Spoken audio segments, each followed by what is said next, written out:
Next, we have Sandra Gesing with the US-RSE. We are really thankful to the US Research Software Engineer Association for their generous support for students and early career professionals to foster greater collaboration and knowledge sharing in the community. So thank you, Sandra, for helping us with that. So thank you very much for the nice invitation. And I'm Sandra Gesing. I will talk about US-RSE empowering hidden contributors driving science. So who of you have seen the movie Hidden Figures? Yes, that is good. And everyone else might, also. So it's inspiration for the title. So these are the real hidden figures who worked on mathematics and computer to get us to the moon.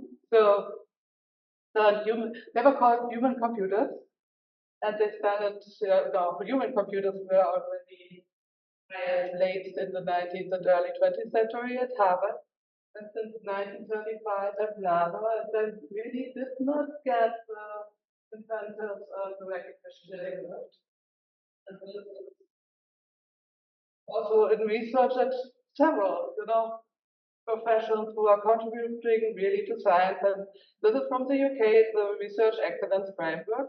And the Hidden Rep really wants to celebrate all research outputs, not only publications and how much funding you bring in, but everything that makes the research enterprise happening.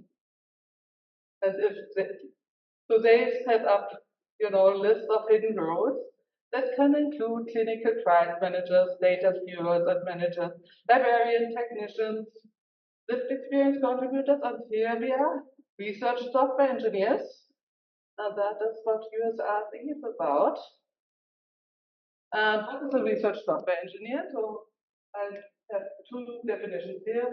The first one is from US-RSE, that we like the inclusive definition of research software engineer. So everyone who regularly uses expertise in programming to advance research, or allies, or people who are managing teams, or students who are interested in having best career paths. And the definition from the UK is research software engineer provides professional software engineering expertise with a stimulates understanding of research. So if we look at research software engineer as the use of research software, so this is the UK and the US. So we ask researchers whether they use research software for their research.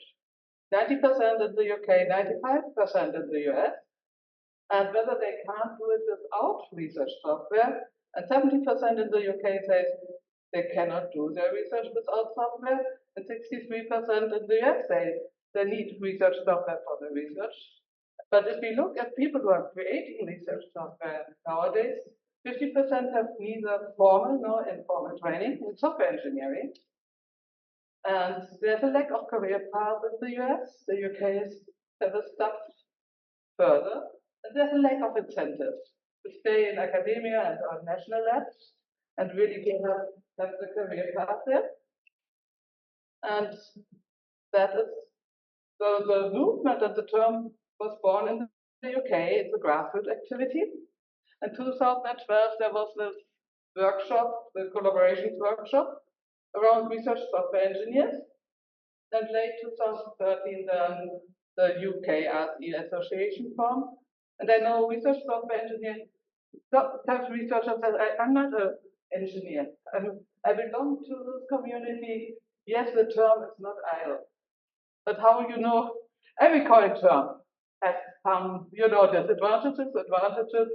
And yes, engineers, for example, Canada, cannot call themselves research software engineers because of the definition in Canada. They cannot use it, but they also formed an association now. They call themselves different.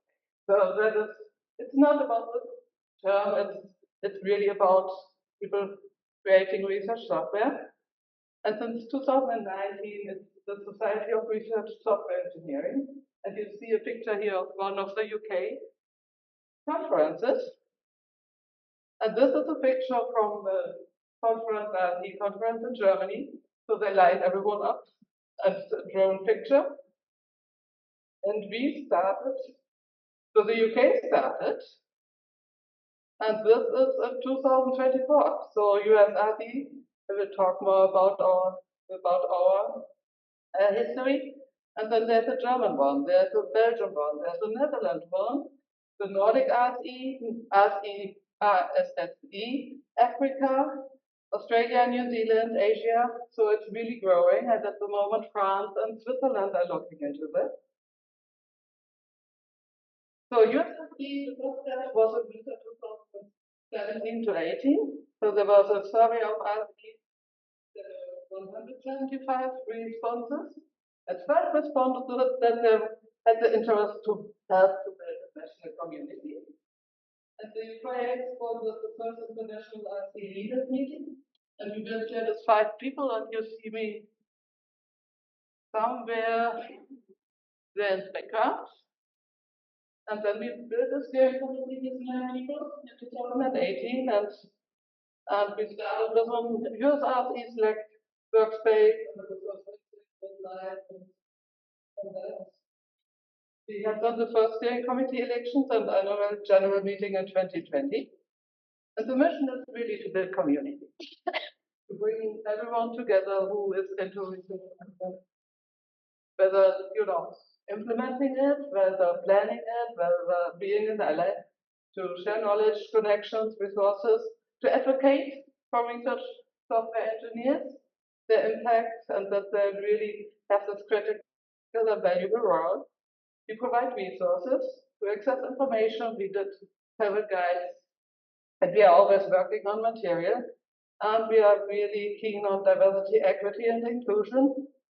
So, for example, at our first conference last year, 70% were white males. We have to change that. To have more people and more diversity. So it's a community-driven grassroots organization. So the members are really writing and contributing to research software, and from universities, from laboratories, knowledge institutes, companies. And so we are including companies, of course, and everyone interested in research software engineering careers, like students, researchers, software engineers, and allies, like managing, sponsoring, supporting research software engineering. So this is the membership growth. We started with about 20 people in 2018, and we are now at over 2,600.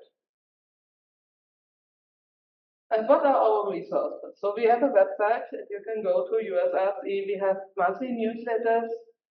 We are very active on Slack, LinkedIn, Twitter, Mastodon. We have a job board, so that especially also interesting for people who have already jobs or can offer them, or for people who are looking for jobs. So at the moment, I think we have around 25 positions listed. So this is the average, this current RSE openings. And we have also, by the way, student internships that people submit that to us. So not only full-time positions, but also internship possibilities you can find there. We have a YouTube channel. We monthly community calls. Everyone can contribute topics.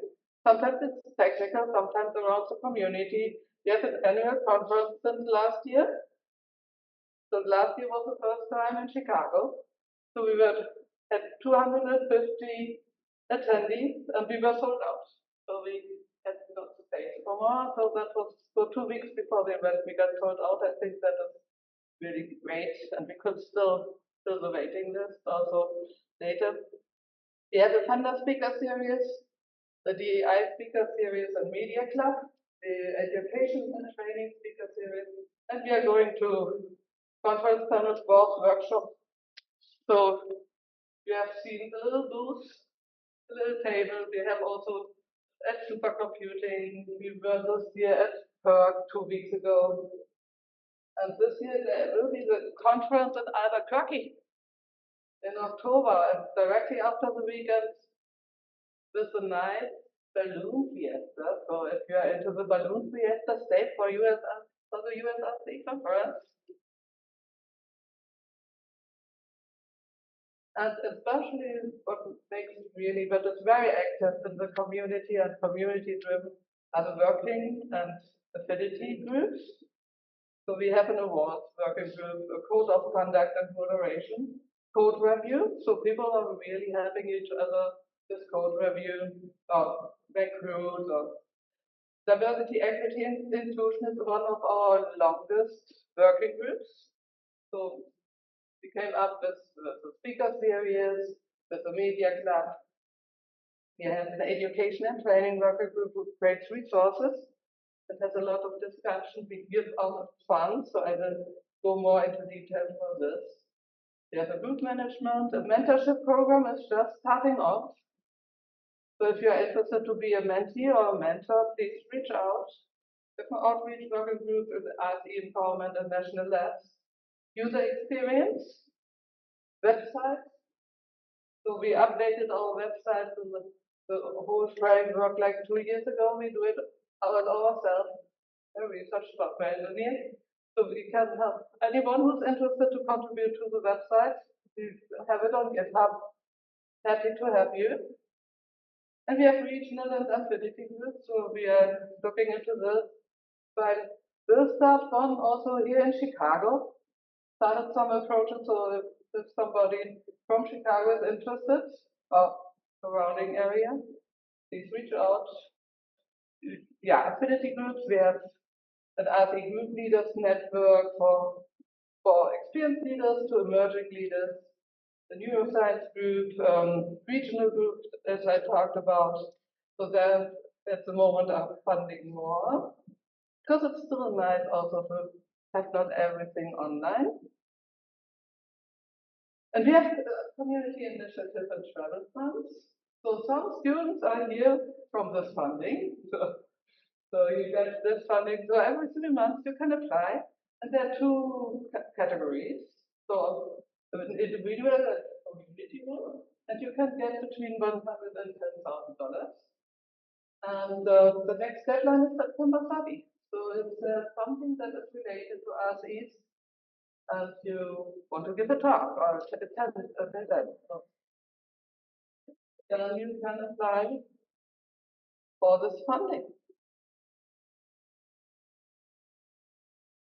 And so yeah, how to get involved? So most activity is happening on Slack. So we have a join button on our website. It's free. Individual membership is free. We are looking into organizational membership. So anyone who's interested from an organizational standpoint, please reach out to me. So you can post in any channel. Yes. Can you create a channel in Slack? Yes. Can you start an initiative or organize an activity event? Yes. You can join a working group. You can start a working group if you want to. I just had a discussion on Slack today. Someone wants to start a working group. And is US-RSE only for HPC, national labs, university? No. So anyone is welcome, companies, national, yeah, and institutes, and non-profit. And so yeah, we want to change academic culture. We really want that people in this line of work are incentivized, and that yeah, it's not always the product is not always publications and bringing in money, but also software. And software is very important. We want to keep the welcoming and sustainable environment in our community and also the grassroots character. And with that, so if you don't win the unicorn today, you can get it also via a fundraiser. So if you're interested in that, so to support US-RSE and getting a little magical unicorn. With that, thank you for your attention.